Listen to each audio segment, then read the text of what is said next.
the most common we have out there is our web pages out there, interactive web pages. And so those web apps, it's changed this year. It changed last year. It had been in place for about 4 years. There's a new one around software supply chain features and a new vulnerability around mishandling of exceptional conditions.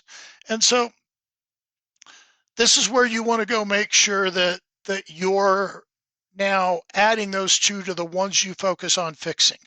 If you were using the old list, now you've still want, I wouldn't drop the two that fell off because they're now 11 and 12 probably, but I would make sure that I had updated my security processes and strategy to make sure I'm fixing those. The next model that came out was, we said, large language models. And so this one came out, and what we see here is this changed after a year.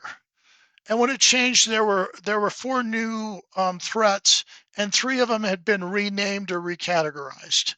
And so what we see is an evolution in 2 things. One, an evolution as practitioners say, we didn't get that right. People are confused. Let's rename it. Let's get a more crisp, better name around that. And then the second part of that is it's really around, what fell off. And so in this case, DDoS is one that fell off the original list. Now, it's still a threat. It's still something we need to pay attention to, but they didn't consider it to be critical enough to be in the top 10. So again, this is a balancing of valid threats, but is it going to give you the highest return on investment? Another one that mobile phones had been out there for 8 years. It recently got updated last year, and most of that was a restructuring on categories.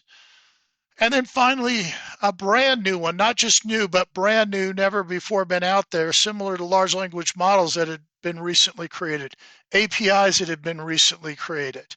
And this is around Agentic AI.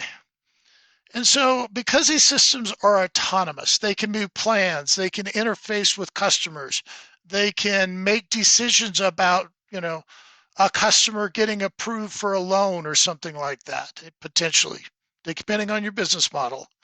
And so these are fairly powerful. They go across multiple environments, and now I'm trying to abuse the business logic. I'm trying to get it to make bad decisions.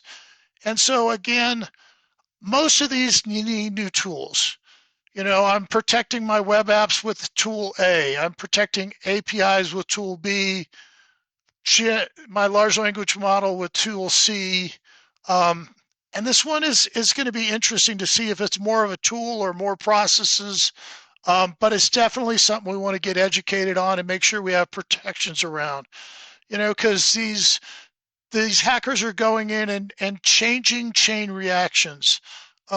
They're amplifying failures beyond a single prompt, and we just need to be able to make sure we have visibility and remediation in place.